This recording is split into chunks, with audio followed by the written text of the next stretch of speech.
Thank you very much, participants of the conference. I am sincerely welcoming you on behalf of the Executive Committee of CIS and thank to the Defense Minister for invitation of this forum.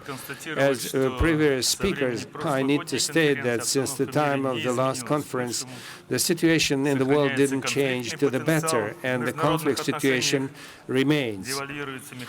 The mechanisms and agreements on arms controls are degrading, and the measures to overcome crisis not always bring positive results. In reality, we see the collapse in the international system to restrain the arms race. We need collective efforts to ensure international security. The community of independent states, its prominent regional organizations, which makes it possible for the states to execute common and national interests at most various directions of human life. And one of the priorities of the CIS is the joint security efforts. And I would like to underline that we are combined by a common view on many issues and the presence of will and decisiveness to jointly confront these issues. We ensure cooperation, that is, confronting the military threats, and we have a dynamic and planned character and is based on partnership of defense ministries, and it is actually explained and supported by the legal framework of CIS, and we have created a portfolio of legal documents to develop the aerospace defense of CIS, to enhance control and portable anti-aircraft systems, to ensure international cooperation to prevent aerospace terrorism. The increase of the potential of military efforts is done by traditional ways and new directions, and the basics here is the system of military purpose, that is, combined system of anti-aircraft defense, the combined system of control and assessments of radiological and chemical situation, integrated geo-integrated system, the joint system of communications and automations, the integrated interrogation friend or foe systems, and these systems are being upgraded, and the combined system of air defense of CIS.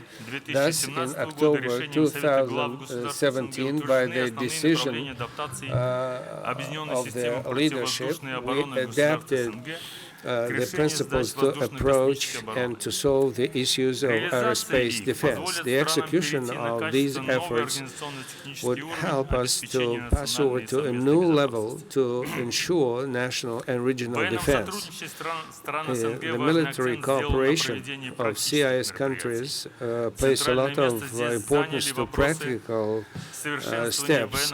We upgrade their professional training with combat firing exercises were staged, and command and staff exercises were staged in 2018, and operational and tactical exercises, Clear Skies. And the last year was the starting point to cooperate in the combat use of drone aviation and fighting unmanned aerial vehicles. There's one more aspect that I would like to dwell upon. That's the humanitarian aspect of interaction of CIS countries in the area of security. One of the most celebrated holidays is the Victory Day, the Day of Victory in the Great Patriotic War, and the great legacy of the victory is a very important value and beacon of reality for post-war generations in order to establish a fair and safe world. And I would like to note that the heads of the states of the CIS announced 2020 as the year of the 75th anniversary of the victory and established a plan of action for preparing for the celebration of this date. This includes a number of 70 various events to really commemorate the memory of the defenders of the fatherland and to educate the youth. We need to remember the lessons of that great war and terrible war, so that the memory about those lessons would be the moving force that would prompt us to fight xenophobic notions, racism and fascism. Dear participants of the conference, one of the main elements of cooperation in the CIS is to effectively respond to terror threats. After they lost the fight in Syria and Iraq, many ISIS militants either return to their country of origin or move to third countries. Amongst the main areas where they congregate are the northern regions of Afghanistan, near the borders of the Central Asian countries of the CIS. Another important feature of today's situation is that terrorists are increasingly using contemporary technologies. They use that to recruit new militants and create new and wake up the so-called sleeping cells. They collect financial resources and they form their own cyber units. Under these conditions, CIS countries are building up their capabilities to counter such threats and to ensure stability and security. In 2018, heads of states of the CIS countries signed an agreement on fighting crime in the area of information technology. This agreement will be conducive to developing forms of interaction in preventing, detecting, and stemming and investigating such crimes, including those that are related to terrorism. In order to ensure we have a stable situation on the southern borders of the CIS, we have developed a mechanism of interaction when crisis situations arise. And we have created a group of forces and means that could be used in those situations.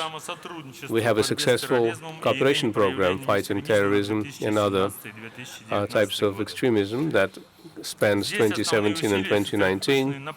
Main effort is focused on carrying out joint preventive measures and performing special operations and to exchange information ahead of time. Considering these trends, our law enforcement and our other agencies, they work together to use information technologies to fight against using these technologies by extremists and terrorists, to recruit new militants. We are taking measures to ensure that we have track of those people that are returning to the CIS countries after participating in terrorist organizations. We interact very closely in tracking the funds that were received from economic crimes and using those funds to fund terrorism.